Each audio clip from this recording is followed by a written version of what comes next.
Энд суусан хүмүүс маань одоо үргэлж буцаж ирдэг нь айгүй гоё. Тэгээ хамгийн чухал нь саунд терапид суусны дараа багшаа миний нойр их сайжирсан, багшаа миний төвлөрөл сайжирсан. Ер нь би одоо тэг ингээд ууртай байсан тэр маань их гайгүй болж гин гэд гих мэт өрөөгөөчүүд бас байдаг. Танах одоо альжаал тайлах төв юм уу ч гэдэг юм уу, шашны төв юм уу ч гэдэг юм уу. Ингээд тэг мэдээж хэрэг нөгөө үйлчлэгээ авах гад холбогдож байгаа хүмүүстэй бүх юмаа эхнээс нь ахуулаад тайлбарлаж ярихаас өөр аргагүй.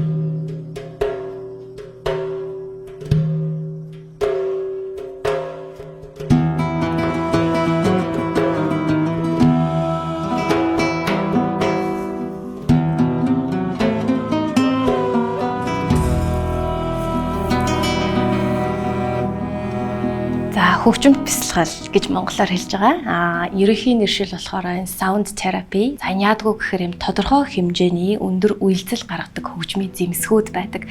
Тэдгээрийг хооронд нь хоршилдуулаад зөв хармони буюу юм зөв таатай юм одоо үйлдэл гэрц долгион гаргадаг. За тэрийг бид нэр сонсснороо та бидний одоо биед эд эсүүдэд одоо гүн амралт өгдөг гэсэн үг. За эдгээр хөгжмүүдийг хоршилдуулаад тоглохоор маш өндөр одоо гэрц буюу долгион вибрац одоо явна. За ингэснээр бид нар орчин үед маш их стресстэй байдаг. Цаагаараа одоо бухимдалтай, ууртай. За тэр болгоныг маань удаан түвшинд бөгөөд одоо багаар ангааж эмчилж өгдөг гэсэн. Бид хоёр яг энэ нөгөө шин зүйл рүү ороод хийж байгаа болохоор хүмүүс юмаа яаж зөв хөрөх вэ гэдэг нь айгүй чухал байсан. Энд чинь өөрөө шинжлэх ухааны ингээ үндэслэлтэй, суурьтай, судалгаатай ийм зүйл байдаг гэд дан ганц одоо энерги ярихаасаа илүү бас илүү нөгөө урлагийн зүйлүүдийг хослуулж өгвөл зүгээр юм байна. За Монголд яг энэ саунд арт хийдэг артистууд нь бас цөөхөн байдаг. Тэгээд тэр хүмүүсийг олж уулзаад хийх байгаа саунд арт маань яг л ийм одоо бясалгалын төвшөнд хүмүүсийг ингэж аваачаар ийм байх ёстой. Хүн энийг ингэж сонсоод байгальд гарцсан юм шиг тий. Ийм гэд ерөнхий концепц юмнуудаа ярилцаад дундуур нь одоо ямар амьтны чимээ гарах уу гэх тэрийг өөрчлөл яриад ингэж оруулж исэн. Хүмүүс одоо энэ хотчлолтод маш их стресстэй байгаа. Одоо нойр гүдэл гэдэг зүйл их байгаа юм байна. Энийг заавал одоо сэтгэл зүйчдэр очих ч гэдэг юм уу. Альсвал заавал эмийн аргаар биш яг юм хөгжмөр ангаах аргаар ч юм ингэж хийх боломжтой юм байна гэх. Тэндээсээ үүсэл яг нөгөө нийгмийн эрүүл мэндийн чиглэлд одоо хувь нэмрээ оруулах ч гэдэг юм. Ингээл зорилт бүх юмнууд нь гаргаад үүсгэн байгууллагад 2 жил болж байгаа байхгүй. Яг ингээд хийж байгаа явцтай юмнуудаа маш их баяжуулсан гэдэг юм. Өөрөөсөө бас хийж байхдаа хийж байгаа ажлаасаа одоо суралцж ингэж хөгжүүлэлтүүдээ ер нь хийж явж байсан.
Медитейшны төрлийн хөгжмөд нь өөрсдөө ингээд аюу үнэтэй байдаг байхгүй. Тэгэнгүүт одоо хамгийн анхны хөгжмөө битээ дэлхмний аваас нь мөнгө зээлээ. Тэг ингээд гадагшаа захиад хөгжмөө авч исэн.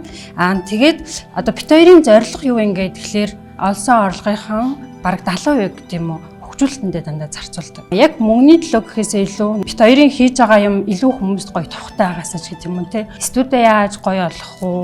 Тэрлүүгээл илүү их ингэж нөгөө үйлчлэгээгээ хийж байгаа арга хэмжээгээ чанартай болгохын тулд илүү одоо баяжуулаад хөгжүүлэлтийгээ явдаг тийм. Хөгжмийн зэмсгүүдийн онцлог гэж байгаа. Манай дээр бол нэлээд 17-8 төрлийн хөгжмнүүд байгаа. Тэр бүх хөгжмийн зэмсгүүдээс бяцхан харуулаад тоглоод өгдөг болохоор илүү одоо юм баялаг дээрэс нь Монгол хөгжмийн зэмсгүүд орж байгаа. Монгол онцлогийг бид нэр илүүтэйгээр шингээж өгсөн. Монгол хөрсөн дээр буулгаад одоо хүртээж байгаа нэг юм зүйл. Тэргээр илүү онцлог. Sound Meditation Club segment гэдэг юм аппликейшн болон сайттай. Тэнгүүд манай сайт руу оронгууд манай үйлчилгээ одоо байгууллага зориулсан ийм үйлчилгээ байна. Хувь хүн зориулсан ийм үйлчилгээ байна. Хөгжмийн бясалгал гэж ийм гэд ер нь бол бүх мэдээллүүд нь байдаг. Нэг линкэн дээр дарж ороод тэгэл ерөөсөө та бараг 30 секундын дотор бүх мэдээлэлээ авчих боломжтой байдаг байхгүй юу. Технологийн шийдлээ бодлохоор заавал нөгөө ингээл дансны дугаар аваад юм уу ингэхгүйгээр өөрсдийн хэрэгжилж байгаа аппликейшн өөрөө шууд нөгөө копиэр уншуулах боломжтой байдаг. Тэгээд тийм болохоор энэ нь одоо хэрэглэгчдээс ч гэсэн амар энэ шийдлийг гаргаж байгаа.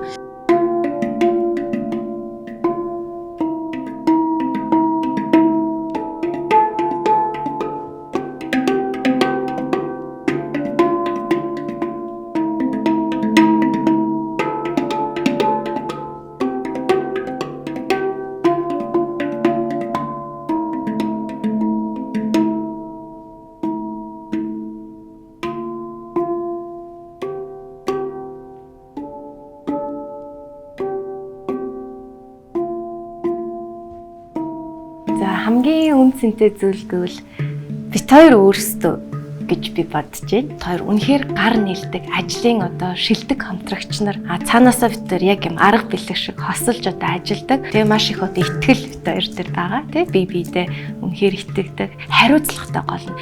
Хизээч би биднийхээ урд одоо хариуцлага галтдаггүй. Тэгэхээр бид нар өөрсдөө гэж би бол бодож байна да. Манай байгууллагын яг нөгөө үн цэнтэй хүн болохоор манай багш. Яг энэ медитейшнийг удирдан чиглүүлээд явах багш хүн маш чухал байдаг. 30 хүн ингээ урдаас чи хараа сууж байгаа. Тэр 30 хүнд зөв чиглүүлэхийн өгөөд энэ хөгжмүүдийг одоо нөгөө сонсголоос гадна үеэлслийн зөв одоо тааруулна гэдэг зүйл байдаг.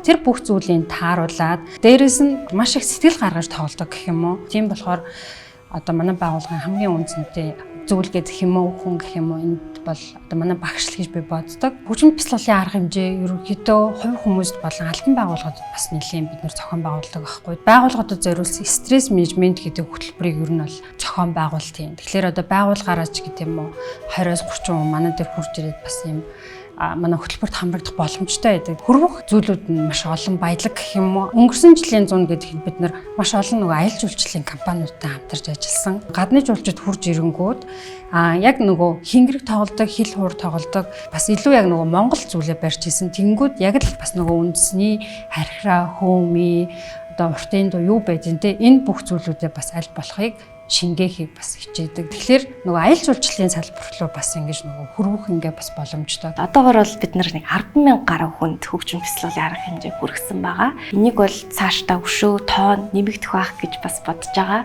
Тэгээ дээрэс нь энэ одоо ерөнхий энэ wellness салбар бол дэлхий дээр ингээд хамтдаа хөгжиж байгаа. Багш нар нь ч хөгжиж байна, хөгжмийн төрөл зэмсгүүд нь ч хөгжиж байна. Цар хүрээ маань томрох байх гэж бодож байна.